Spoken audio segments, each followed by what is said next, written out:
In Tragedy, a true crime podcast, we discuss crimes that may be violent in nature.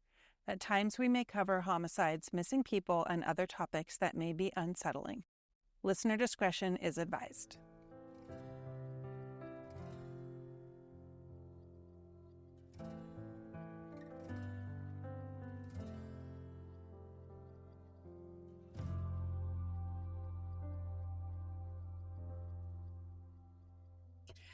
We're happy to be speaking today with Britain Lockhart. Britain is the owner of Depths of History, and thank you for joining us tonight, Britain. How's it going? It's great to hear from you guys. I'm really glad that we can shed some light on this case, and I really appreciate you guys having me on. Yeah, we're thrilled to connect with 100%. you.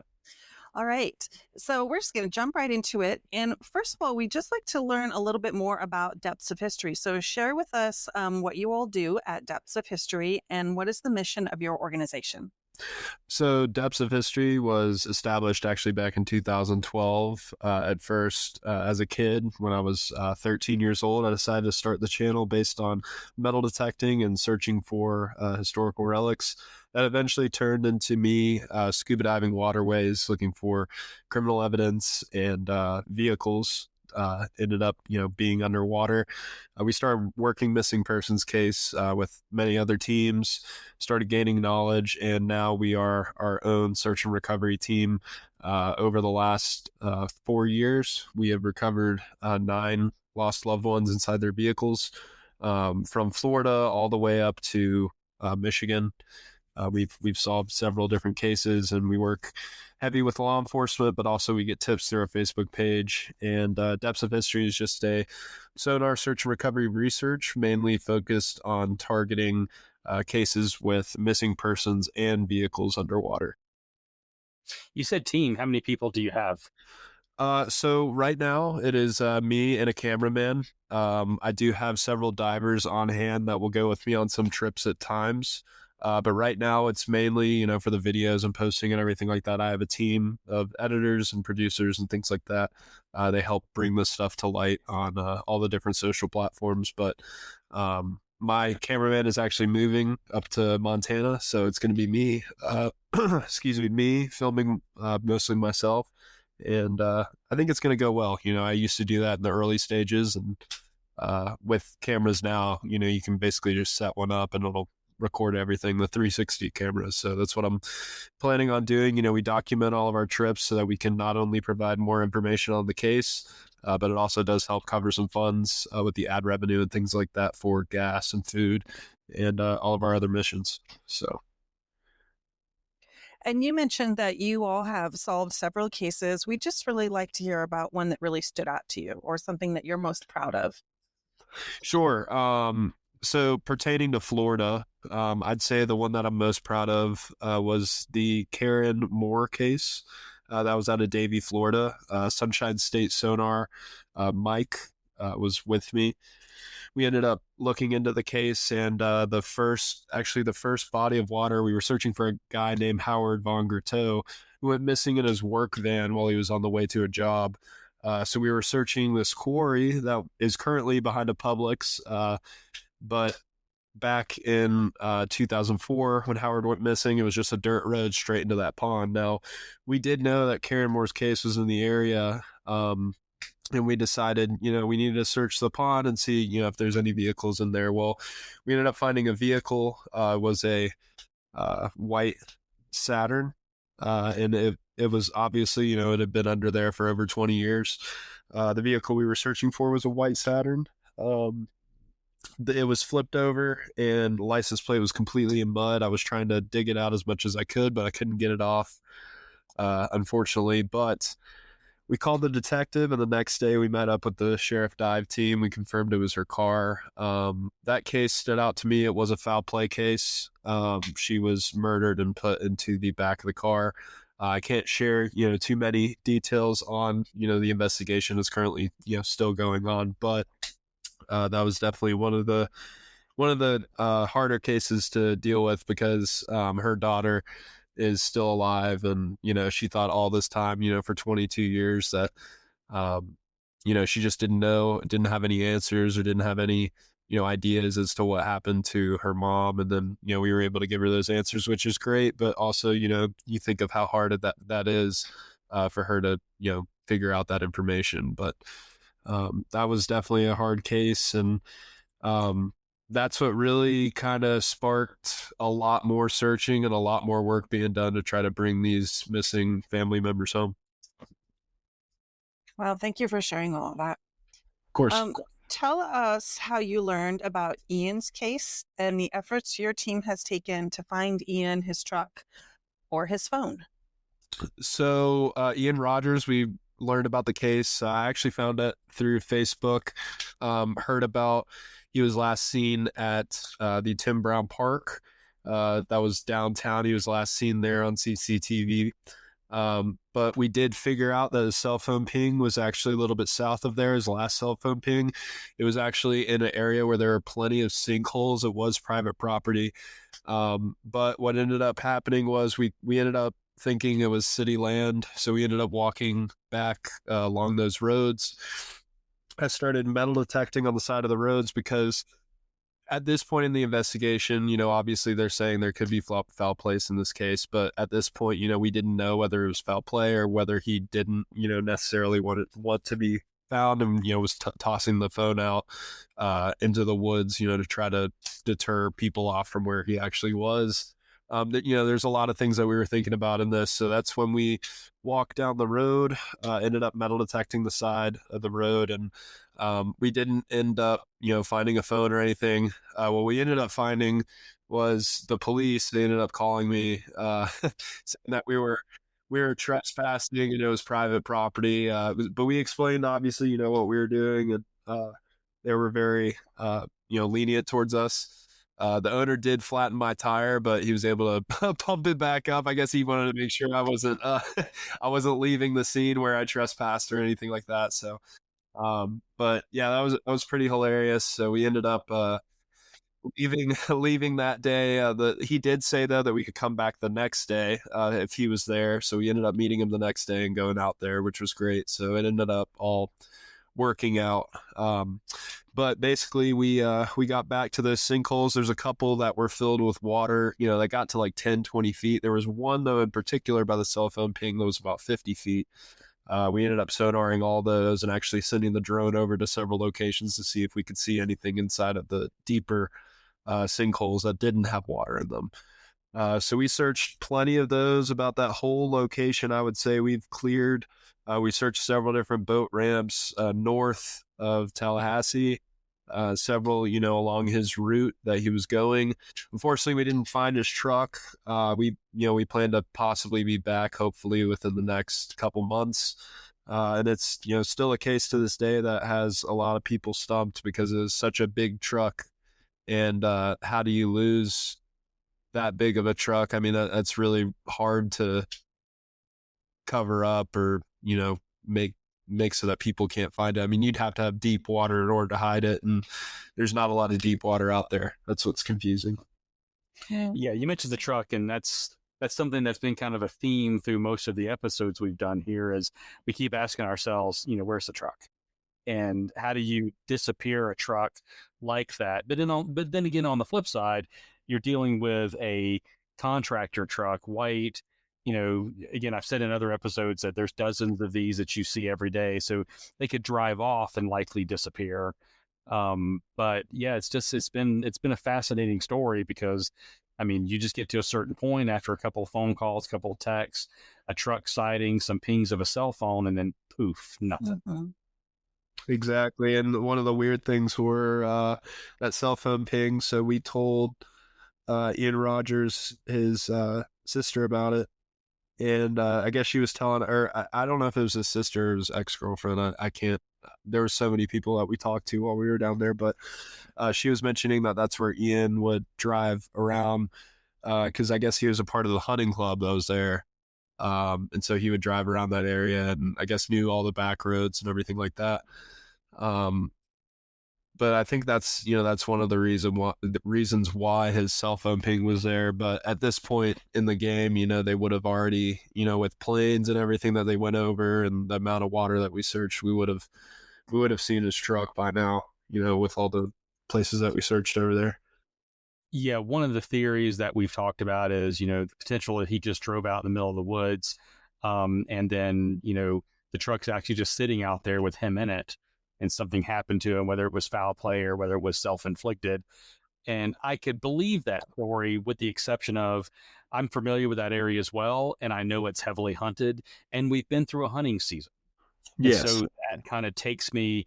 I was telling my wife here that, because of the fact we've been through a hunting season, I really have a really hard time buying into that narrative.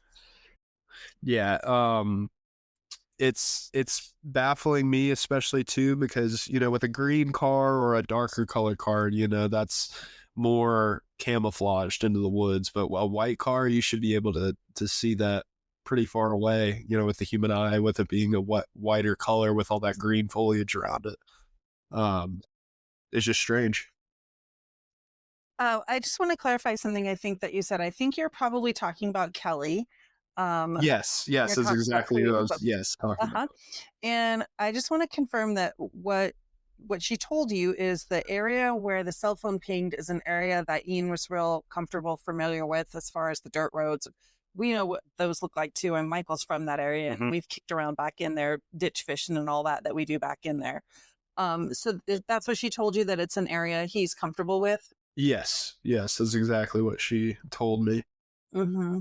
Okay. So it's it's definitely an area, people would go out there and definitely, just either hunt or, fish or do whatever. The main spring in there, which is the biggest quarry, that's the one we mainly wanted to search. But we, the first day we weren't able to really, get in there and drive around. So, we had to walk about 2 hours to that, the spot where we were going to metal detect for the phone and everything.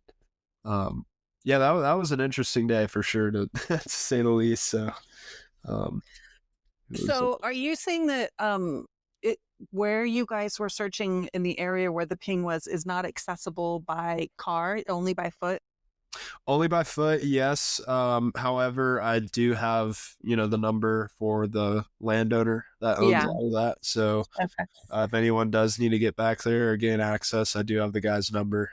So I can, give that to anybody that would need it.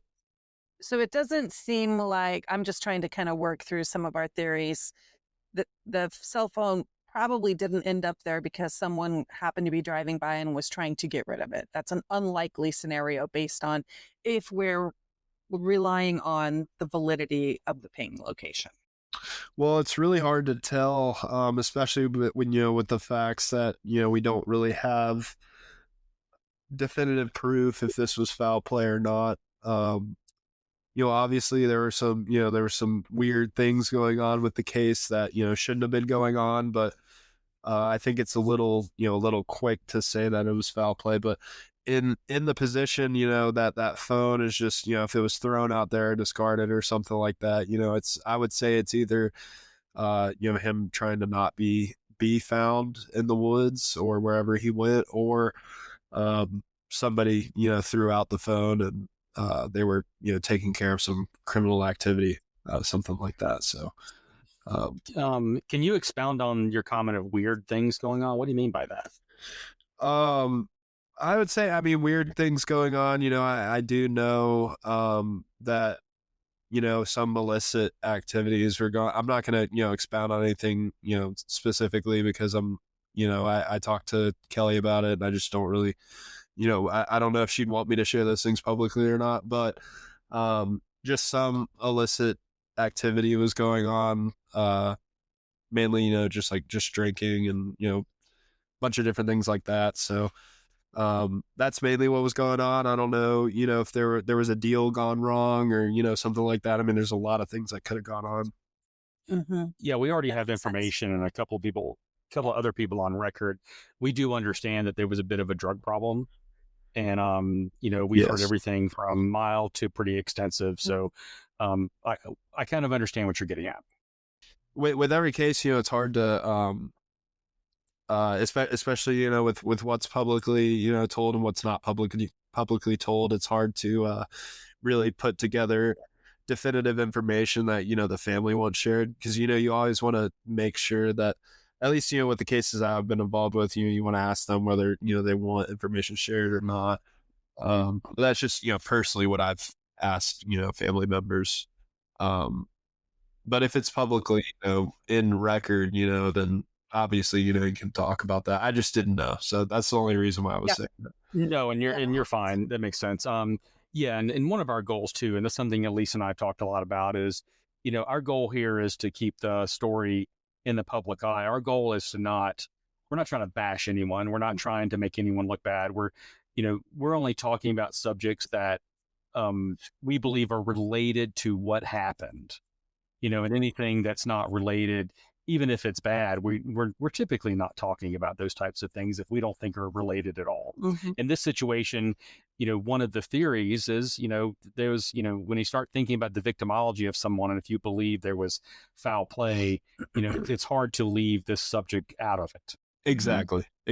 No, 100%. When it comes to foul play, you got to look at every situation, whether, the person was, purchasing drugs, or if there was, a sale going on like, Facebook Marketplace. I mean, it really could be anything, that could have caused a series of events that were unchangeable, so, and, this one is really hard. It really is, because that's such a big truck, and I really do think that, like you said, I don't think it's in the woods. I think by now it's, someone would have found the truck. I think it's personally in water somewhere, but as for where, it's hard to figure out, because I've been in several different, what I thought were deeper bodies of water, and they ended up only being, 4 or 5 feet deep.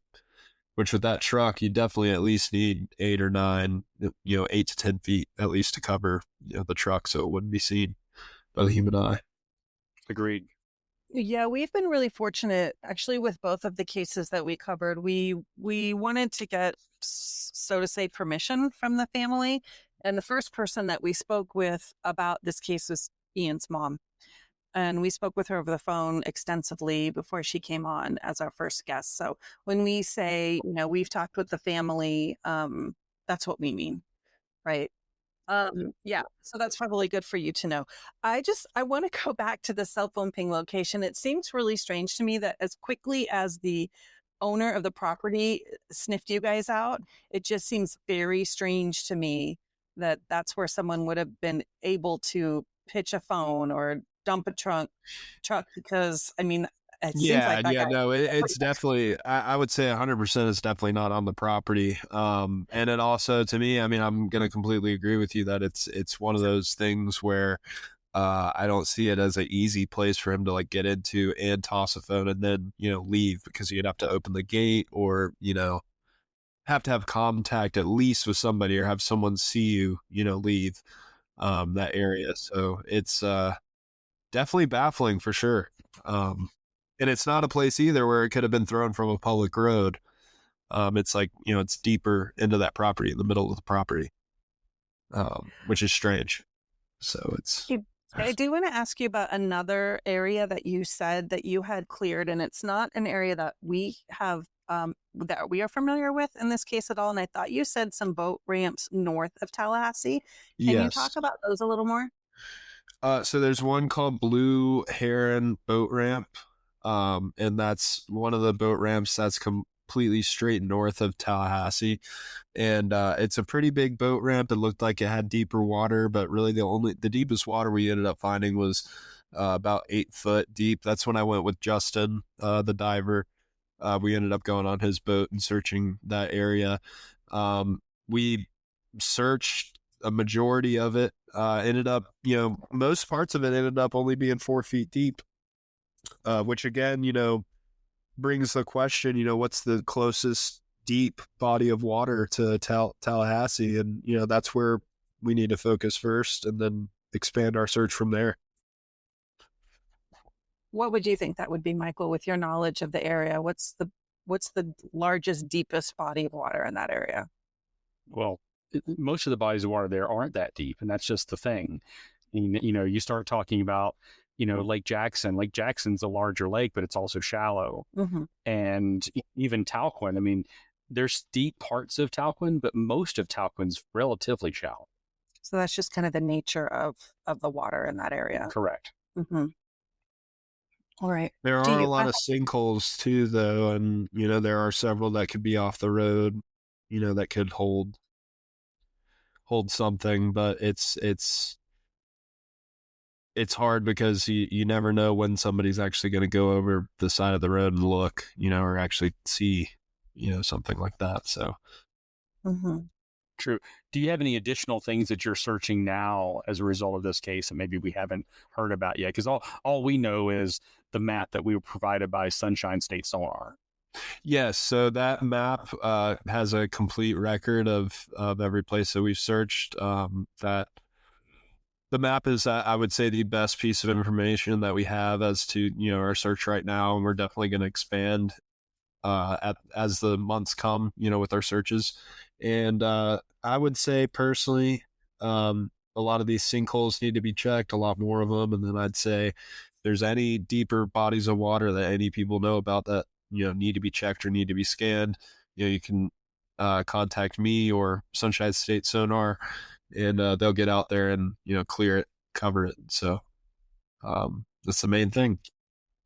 Something that we were able to learn that we shared with Shelley and with Justin, and I will share it with you too, since I know you all work very closely together, is we did get another point of reference, and that is we only got one street. We didn't get the crossroads, but we did get a street that is located near where the job site was that day from Ian's boss. And I know that there's been some conversation about Killarn and the Killarn area and neighborhood, but now we know that it was Ian was supposed to be working a job site on Woodgate Road, and so that we was that on the with, same day. On the same day? Yeah, that's where he was supposed to be going. It's been pretty wildly reported that he was widely reported that he was supposed to be on the job site in Killarn, which is a neighborhood in like northeast.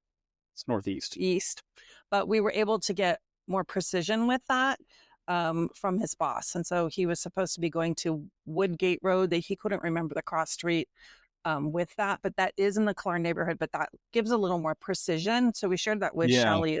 We got it. Yeah, and that's she said good. That definitely would follow that from Tom Brown Park all the way to, that exactly. road and search bodies of water or whatever's along that route. Yeah. Yeah, that's interesting. I haven't heard that information yet, so that's good to know. Yeah, we've been able, as I mentioned, we spoke with Teresa. We spoke with Kaylee, who was Ian's girlfriend at the time of his disappearance. We spoke with his boss, and then Shelley and you. So we're kind of like synthesizing all the information, yes, right? And making sure that people who need it have it to be able to support the case. And that's how we stumbled across that is, we're looking at all our notes, we're looking at the map, and I'm like, these guys aren't talking about this location. Let's make sure they have it. I don't think they know. Yes, 100%. That's important. And do you share what you find with law enforcement? What does that look like? If they ask for it, we do. With these cases, it's kind of if we find something, we share it. If we don't, then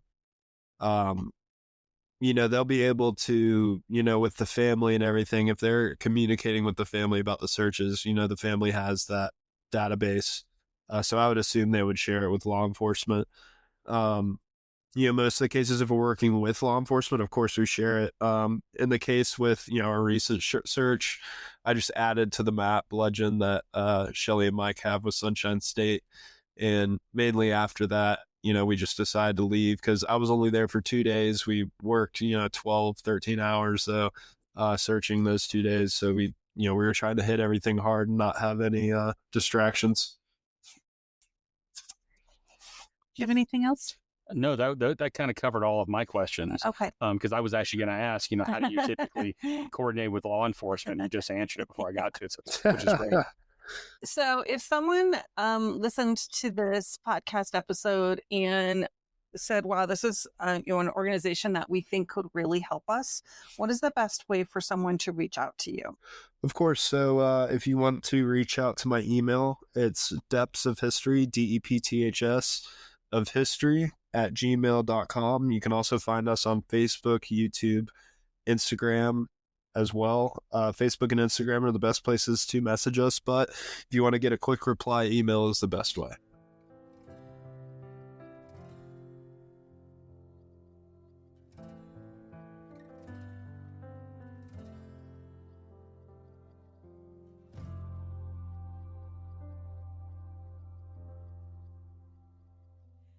As far as we can determine, Ian Rogers was last verifiably seen around 7:30 on the morning of August 26, 2024. At that time, he was picking up tools for work from his mother's home in Crawfordville, Florida. Somewhere close to 8 a.m., Ian spoke with his boss to report that the work truck he had just been given was overheating. It seems at least 2 text messages were sent from Ian's phone sometime after 8 a.m. and before 2 p.m. Ian never made it to the job site that day.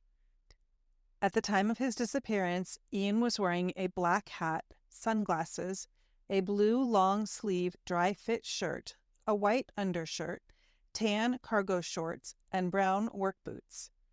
Ian has a half tattoo on his right forearm, which consists of 2 gorillas and a salt shaker, a tribal tattoo on his left calf, and a scroll tattoo with the word mom on his right calf.